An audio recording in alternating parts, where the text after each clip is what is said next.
My last question is a concept, although you've touched a little bit of it, where because especially women love listening to marriage counselors, just like you mentioned, that creates problem. And I found out that those people listening to what they are telling them is their own life experience. Yes. And when the ladies, or let me say few of the men, try to use their experience in their own marriage, it becomes worse. Yes. Now, why are they not using the scriptural aspect to teach? Because this is their experience they are telling the people. All right, that's why I said a lot of people go for emotions rather than facts. If I start preaching emotionally, people will tend to love me the more, because pity attracts. So when you tell story and people are having pity on you, they are attracted. That's how they gain followers. So if I don't preach my experience, that is someone now, for example, now we might be singing. Let me remember one song that can trigger emotion.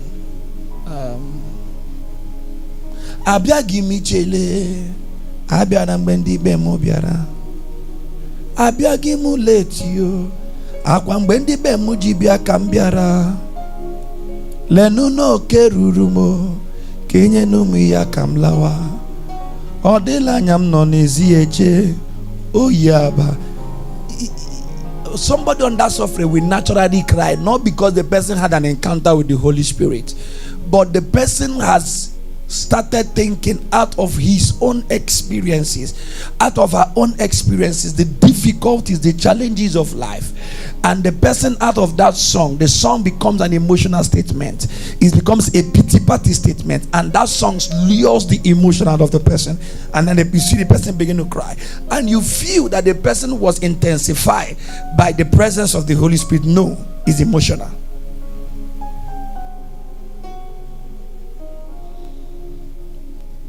But now I'm going to have followers who are following me based on narrations, not facts.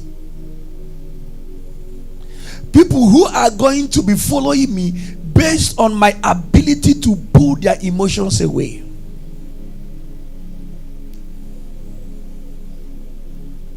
People who are going to be loving me, they will follow me, they will support me, because they feel that the Holy Spirit said to me. Most of the followers on social media, why they follow the people they follow, is because they share the same experience with those people.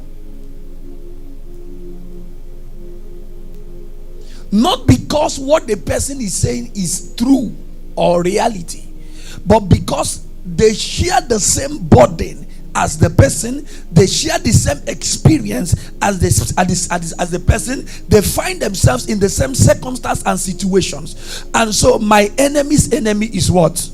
My friend. So if I want to fight you, I rather bring you who also hates this person. Both of us has become friends. So you are not following me because you trust me. You are not following me because you believe in me. The only reason why we are friends is for us to be able to fight this person. So there is a common enemy for us to fight. So we are coming together as one to have a common unified enemy. So our effort will be to pull down this person at all costs. Not because. Now how you will know is that when we have finally defeated this person, our friendship will end. Because the only reason why we came together is for us to have a common enemy and be able to fight the common enemy. Now the common enemy is gone. We don't have anybody to fight to. So there was no purpose that was tying us together. The only thing that tied us together. So I am going to have followers. And remember that when you came to me and joined me, there are people following you, there are people following me. So the two people who are following me and you becomes our followers. Why? Because they share the same experience that we are sharing. So followership most times is not as a product of belief, it's as a product of sheer enmity. You can write something about me, and that thing is a very false statement. But because people have been looking for an opportunity to deal with me, to indict me, they will accept your narration, not because it is true, but because they want it to be true.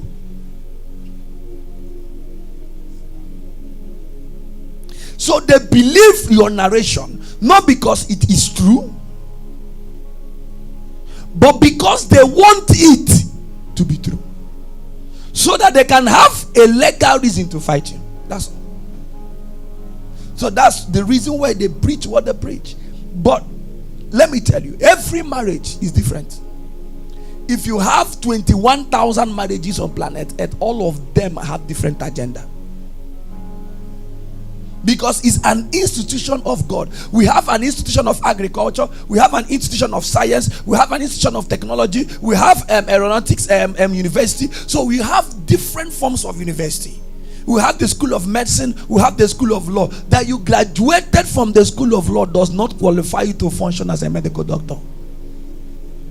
Because every marriage have an institution, but the simple template that God has given is that in that marriage, for me to achieve the purpose for which I created you and for which the union was established, wife, you must submit to your husband and become subject to him in everything. Husband, okay, the first thing you need to do is to love your wife as Christ has loved the church, in protecting, understanding his position as the responsibility of headship to God. So once that is established, then the fundamental reason why God brought that union will begin to find expression. So what the devil does is that he truncates this and truncates that, so that this man goes a wrong way, the other man goes a wrong way, and the moment that happens, the intentionality of God is missed. Because what God is trying to achieve, he cannot achieve it with you. It's just like a nuclear code.